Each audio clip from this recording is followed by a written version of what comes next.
మనకిచ్చే మాటలు, మన ద్వారా వచ్చే మాటలు, ప్రవచనం ఎలా చెప్పాలి, ఒక మనిషి గురించి దేవుడు మనకు బయలుపరిచినప్పుడు అది ఎలా చెప్పాలి, అది ఎలా మనం చెప్పగలుగుతాం అనే ఒక విషయాన్ని మనం తెలుసుకుందాం.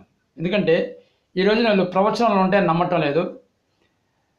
నమ్మితే ఏమన్నాడు, నమ్ముట నీ వల్ల అయితే నమ్మువానికి సమస్తం సాధ్యం అన్నాడు. సమస్తం అన్నాడు, కొన్నే సాధ్యం లేదైనా సమస్తం అన్నాడు. నమ్మకపోవడం వల్లనే ఇవన్నీ వీళ్ళందరూ కూడా ప్రవచనాలు లేవు, స్వస్థతలు లేవు అని, దెయ్యాలు లేవని బోధిస్తూ ఉన్నారు ఎన్ని బొటకాలని. నమ్మితే తప్పకుండా దేవుని ద్వారా ఏమైనా చేయగలుగుతాడు. ఎందుకంటే ఆయన నీలో ఉన్నాడు, దేవుని శక్తి నీలో ఉంది. అయితే బైబిల్లో ఏది ఉంటే అది మనం నమ్మాలా. బైబిల్లో ఉన్నది మనం తీసేయడానికి, కొంచెం తీసేయడం కానీ కొంచెం కలపడానికి కానీ మనం చేయకూడదు. మన బైబిల్ చూసినట్లయితే ఒక వాక్యాన్ని బైబిల్ నుంచి మనం చదువుకుందాం. పేతురు రాసిన 2వ పత్రిక 1వ అధ్యాయము 20-21 వచనం మనం చదువుకుందాం. ఒకడు తన ఊహను బట్టి చెబుట వలన లేఖనములు ఏ ప్రవచనము పుట్టదని మొదట గ్రహించుకున్నాడు. ఏలైనగా ప్రవచనం ఎప్పుడునూ మనిషిని ఇచ్చను బట్టి కలగలేదు, కానీ మనుషులు పరిశుద్ధాత్మలా ప్రేరేపించబడిన వారే దేవుని మూలంగా పలికిరి. చిన్న ప్రార్థన చేసుకుని, ప్రభువా ఈ వాక్యాన్ని దీవించి ఆశీర్వదించి నీ పిల్లలతో మాట్లాడమని యేసు నామమున అడుగుతున్నాను తండ్రి, ఆమేన్. ప్రియ సహోదరులు గమనించండి, ఇక్కడ మనం చూసినట్లయితే ప్రవచనం అనేది మనుషుల కోరికని బట్టి, ఇచ్చను బట్టి, తలంపును బట్టి ఆ ప్రవచనం అనేది పుట్టదు. అర్థమవుతుందా? ప్రవచనం అనేది మనకి ఎలా కలుగుతుందంటే, ప్రవచనం అనేది మనకి ఎలా కలుగుతుంటే పరిశుద్ధాత్మ ద్వారా ప్రేరేపించబడి పలుకుతారు.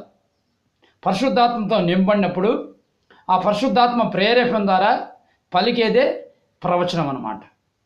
కనుక పరిశుద్ధాత్మ ద్వారా నువ్వు పలుకుతుంటే, పరిశుద్ధాత్మ ద్వారా పలికేది అది ప్రవచనం అవుతుంది. కానీ నీ కోరికను బట్టి నువ్వేదో ఆలోచించుకొని, లేకపోతే ఈ గురించి చెప్పాలా, ఈ అమ్మాయి గురించి చెప్పాలా, ఇలాంటి అబ్బాయి గురించి, ఇతని గురించి చెప్పాలా, వాళ్ళ పరిస్థితులను బట్టి చూసి అంచనా వేసుకొని చెప్పడం కాదు ప్రవచనం అంటే. ప్రవచనం అంటే దేవుడు ప్రేరేపించింది, దేవుడు పలుకుతాడు. దేవుడి ప్రేరేపణ ద్వారా నువ్వు పలుకుతావు. అది ఇక్కడ రాబడింది. ఇక్కడ ఏమనుంది, ఏలని ప్రవచనము ఎప్పుడునూ మనిషిని ఇచ్చను బట్టి కలగలేదు, కానీ మనుషులు పరిశుద్ధాత్మలా ప్రేరేపించబడి వారి దేవుని మూలంగా పలికిరి. పరిశుద్ధాత్మ ప్రేరేపించబడి దేవుని మూలంగా పలికిరి అని ఉంది. చూడండి, ఇక్కడ పరిశుద్ధాత్మ అంటే దేవుడు. చాలామంది పరిశుద్ధాత్మ దేవుడిగా అంగీకరించరు. పరిశుద్ధాత్మ ద్వారా పలుకుతున్నా అంటే దేవుడు మూలంగా పలుకుతుంది, అంటే పరిశుద్ధాత్మ దేవుడి మూలంగా నువ్వు పలుకుతున్నావు అని ఇక్కడ మనకు తెలియబడుతుంది. కానీ పరిశుద్ధాత్మ ద్వారా నువ్వు ప్రవచనము చెబుతున్నావే కానీ నీ కోరికను బట్టి ఇచ్చిన బట్టి కాదు. నీ కోరికను బట్టి ఇచ్చిన బట్టి పరిస్థితులను అనుగుణంగా చేసుకొని ఆలోచించుకొని ఈ మనిషికి చెప్తే దారిలోకి వస్తుంది అని నువ్వు ప్రవచనం చెప్పావనుకో, అది నెరవేరదు, అది అబద్ధ ప్రవచనం అవుతుంది. కనుక పరిశుద్ధాత్మతో అభిషేకించబడిన వారు అబద్ధ ప్రవచనాలు చెప్పరు, వాళ్ళ సొంత ప్రవచనాలు చెప్పరు, కల్పిత ప్రవచనాలు చెప్పరు. అయితే పరిశుద్ధాత్మ దేవుడు నీలో ఉంటే ఏ సమయానికి ఏది కావాలో ఆ పరిశుద్ధాత్మ ద్వారా నీవు పలుకుతావు. ఆత్మదేవుడే నీ ద్వారా మాట్లాడతాడు. ఆత్మదేవుడే ఆ ప్రవచనం ఇస్తాడు. ఆత్మదేవుడే నీకు అభిషేకాన్ని ఇస్తాడు. ఆత్మదేవుడే ఆ వాక్శక్తి ఇస్తాడు పలకటానికి. పరిశుద్ధాత్మ ద్వారా పలకాలి, అలా ప్రవచనం చెప్పాలి. కానీ నీ సొంత ఆలోచన బట్టి కాదు. నీ సొంత ఆలోచన బట్టి చెప్తే ఫెయిల్ అవుతుంది. ఫెయిల్ అయిన తర్వాత అబద్ధం అవుతుంది. అప్పుడు నువ్వు అబద్ధ ప్రవక్త అవుతావు. కనుక మన సొంత ఆలోచన బట్టి ప్రవచనం చెప్పడు, కానీ దేవుని మూలంగా నువ్వు పలకాలా. దేవుని మూలంగా పరిశుద్ధాత్మతో ప్రేరేపించబడిన వాళ్ళే దేవుని మూలంగా పలుకుతారు. అంటే పరిశుద్ధాత్మతో ప్రేరేపించబడాలంటే, దేవుని మూలంగా నువ్వు పలకాలంటే నీవు ముందు పరిశుద్ధాత్మతో అభిషేకించబడి ఉండాలా. దేవుని ఆత్మతో అభిషేకించాలా. దేవుని ఆత్మతో నింపబడి ఉండాలా. దేవుని అగ్నిలో రగలాల. దేవుని శక్తి నీలో ఉండాలా. ఎప్పుడైతే నీవు అలా దేవుని శక్తితో నింపబడి నువ్వు పలుకుతావో ఆ ప్రవచనం అనేది వాళ్ళ హృదయాల్లో ఉన్న మాటలు కూడా బయలుపరుస్తుంది. భవిష్యత్తులో జరగబోయే విషయాలు కూడా నువ్వు చెప్తావు అన్నమాట. భవిష్యత్తులో జరగబోయే విషయాలు కూడా దేవుడు నీ ద్వారా మాట్లాడతాడు. అట్లా ఎన్నో ప్రవచనాలు దేవుడు నా ద్వారా పలికాడు. అవన్నీ కూడా నెరవేరినాయి. అర్థమవుతుందండి. వాళ్ళు వచ్చి సాక్ష్యాలు కూడా చెప్పారు. ఎందుకు చెప్తున్నా అంటే, ప్రియ సహోదరి, చాలామంది ప్రవచనాలు నమ్మటం లేదు. ఈ కాలంలో ప్రవచనాలు లేవంటున్నారు. నేను చెప్తున్నాను, దేవుడు తలుచుకుంటే ఏమైనా చేయగలడు. నీ ద్వారా కూడా దేవుడు పలకగలడు. అర్థమవుతుందండి. భవిష్యత్తులో జరగబోయే ప్రవచనాలు ఉన్నాయి, గతంలో జరిగిన ప్రవచనాలు ఉన్నాయి, ప్రస్తుతం జరుగుతున్న ప్రవచనాలు ఉన్నాయి. గతాన్ని ప్రవచించగలవు, భవిష్యత్తుని ప్రవచించగలవు, ప్రస్తుతం ఏం జరుగుతుందో అది కూడా ప్రవచించగలవు. ప్రవచించగలవు అంటే నువ్వు ఎలా ప్రవచించగలవు? ఆత్మ ద్వారా. నీలో ఉన్న పరిశుద్ధాత్మ పలుకుతుంది. నీ నోటిని, నీ ఆత్మను స్వాధీనపరుచుకొని దేవుడు పలుకుతాడు. నీలో ఉన్న దేవుడు పలుకుతాడు. ఆయనే ఏం కావాలో, ఆ సమయానికి ఏం కావాలో, ఆ వ్యక్తికి ఏం అవసరమైందో పలుకుతాడు. ఒకరోజు నేను వంట చేసుకుంటున్నాను. వీటి రోజుల్లో చాలా కాలమైంది జరిగి. ఆ వంట చేసుకుంటూ ఉన్న సందర్భంలో వేరే ఊరి నుంచి ఒక సహోదరి వచ్చింది. ఆమె ఎప్పుడు వచ్చింది నాకు తెలియదు. నేను తలుపు వేసుకొని లోపల వంట చేసుకుంటా ఉంటే వచ్చింది. వచ్చి మందిరంలోకి వెళ్ళింది, మోకరించింది, ప్రార్థన చేసుకుంటా ఉంది. నాకు సౌండ్ వచ్చింది, మందిరంలో ఎవరు వచ్చినట్టు సౌండ్ వచ్చింది. నేను తలుపు తీసి మందిరంలోకి వెళ్ళి చూస్తే ఆమె మోకాల మీద ఉండి, నిలువు మోకాల మీద ఉండి ప్రార్థన చేసుకుంటా ఉంది. ఎవరు కొత్త వ్యక్తి, కొత్త అమ్మాయి. సరే అని చెప్పేసి చేసుకుంటా ఉంటే నేను పోయి బల్లిపేట మీద నిలబడి చూస్తున్నా, ఎవరు ఆ వ్యక్తి అని చెప్పి చూస్తుంటే దేవుడు అంటున్నాడు, ఆత్మలో దేవుడు అంటున్నాడు, ఇదిగో ఆ అమ్మాయి అంటే సహోదరి ఆత్మహత్య చేసుకోవాలని ఆశపడతా ఉంది, ఆత్మహత్య చేసుకోవాలనుకుంటుంది, చనిపోతే నరకానికి పోతుంది, నువ్వు చేయబెట్టు, నేను మాట్లాడబోతున్నాను. చూడండి ప్రియమైన సహోదరులు, గమనించండి, దేవుడు మాట్లాడుతున్నాడు, నువ్వు చేయబెట్టు, నేను మాట్లాడబోతున్నాను. అంటే నేను ప్రవచనం చెప్పబోతున్నాను, నేను పలకబోతున్నాను. సరే అని చెప్పి నేను వెళ్ళి చేయబెట్టానండి. చేపెట్టిన వెంటనే ఆమె కన్నీరు విడిచి ప్రార్థన చేస్తుంది. వెంటనే దేవుడు నాతో అంటాడు, నా కుమార్తె, నువ్వు చనిపోవాలనుకుంటున్నావు, నీ భర్త నిన్ను మనశ్శాంతిగా ఉండట్లేదు, నీ భర్త వేదన చేస్తున్నాడు, నిన్ను కొడుతున్నాడు, తిడుతున్నాడు, నీ భర్త బాధలు భరించుకోలేక నువ్వు చనిపోవాలనుకుంటున్నావు. ఇదిగో నీ భర్తను నేను మార్చబోతున్నాను. నీ భర్త మారాలని నువ్వు ఇక్కడికి వచ్చి కన్నీరు ఇచ్చి ప్రార్థన చేస్తున్నావు, నీ భర్తను నేను మార్చబోతున్నాను. చూడండి, గమనిస్తున్నారా? మార్చబోతున్నాను అని చెప్పి దేవుడు చెబుతున్నాడు. అర్థమవుతుంది మీకు? అర్థమవుతుంది? గమనిస్తున్నారా?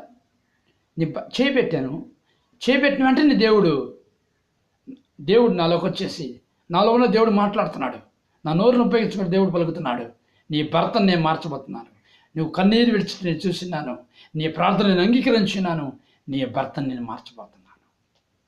నువ్వు ఆత్మహత్య చేసుకోవాలనుకుంటున్నావు, ఈ ప్రార్థన దేవుడు నాతో మాట్లాడకపోతే, ఈ ప్రార్థన అయిపోయిన తర్వాత నేను ఆత్మహత్య చేసుకుంటాను ప్రభా, నేను ఇంటికి పోను, నువ్వు నాతో మాట్లాడినా ఇంటికి పోను, ఒకవేళ మాట్లాడకపోతే ప్రార్థన అయిన తర్వాత నేను ఆత్మహత్య చచ్చిపోతాను, కానీ నేను ఈ బాధలు భరించలేను.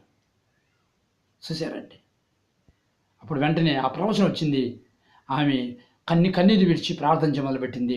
ఆత్మ దిగేసింది ఆమె మీదకి, ఆమె మీద కూడా, ఆ సహోదరి మీద ఆత్మ దిగింది. తను చేసిన పాపాలన్నీ ఒప్పుకోవడం మొదలుపెట్టింది. అట్టా ఒక 5 నిమిషాల దాకా ప్రార్థన చేసింది. ప్రవచనం అయిపోయింది.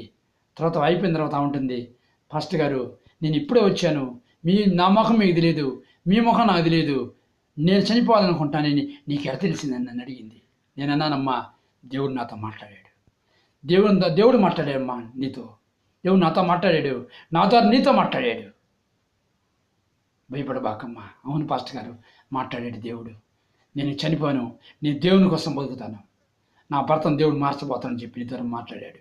నేను నా భర్త కోసం వచ్చానని, నేను చనిపోతానని నీకు నేను చెప్పలేదు, దేవుడే మాట్లాడాడు, కరెక్ట్ ప్రవచనం ఉంది, నేను నమ్ముతున్నాను, దేవుడు నాతో మాట్లాడాడు అని ఎంతో ఆనందంతో ఆమె తిరిగి వెళ్ళిపోయింది.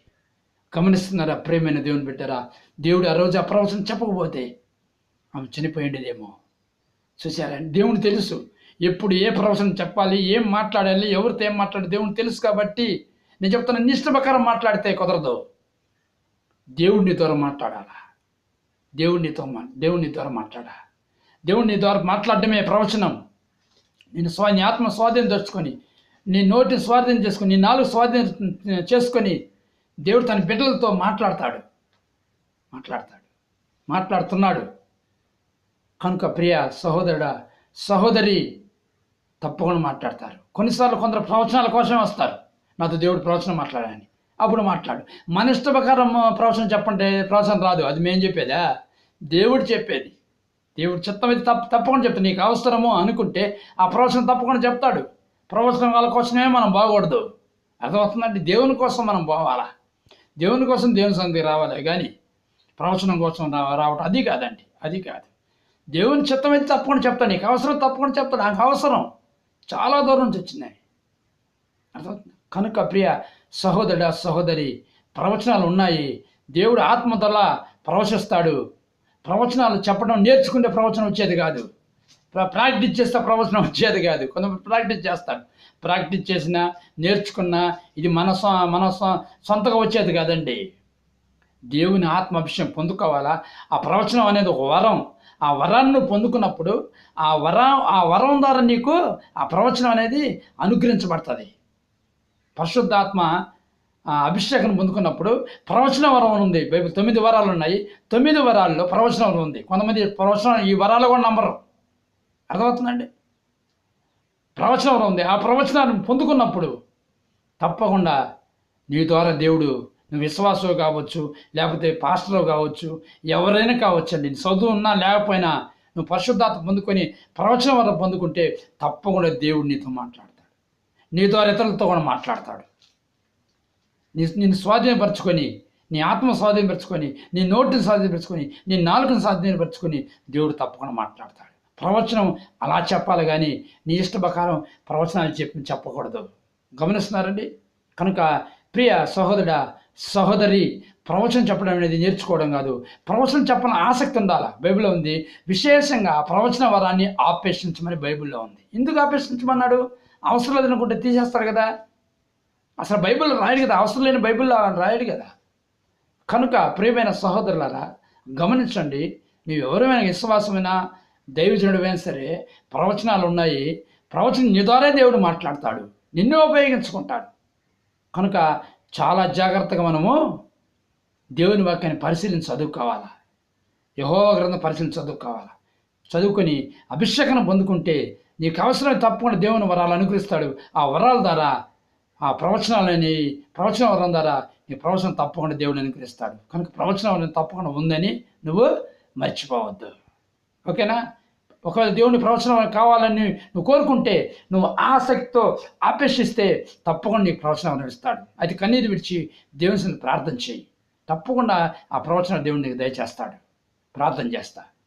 పరిశుద్ధుని తండ్రి నీకు స్తోత్రాలు. ఈ వాక్యాన్ని దీవించి ఆశ్రయించి బిడ్డలతో మాట్లాడమని, అయ్యా విశేషంగా ప్రవచన వరాన్ని అపేక్షించమని, ప్రవచన వరాన్ని ఇప్పుడు దయచేయమని విశ్వాసంతో పొందుకుని దయచేయమని ప్రార్థన చేస్తావు. 9 వరాల ప్రవచనం ఒకటి ప్రభా, ఆ ప్రవచన వరాన్ని ఇప్పుడు దయచేయమని, అన్ని వరాలు కూడా దయచేయమని, అభిషేకించమని, మహిమతో నింపమని, ఆత్మధర పలకమని ప్రార్థన చేస్తూ యేసు నామములో అడుగుతున్నాను తండ్రి. ఆమేన్.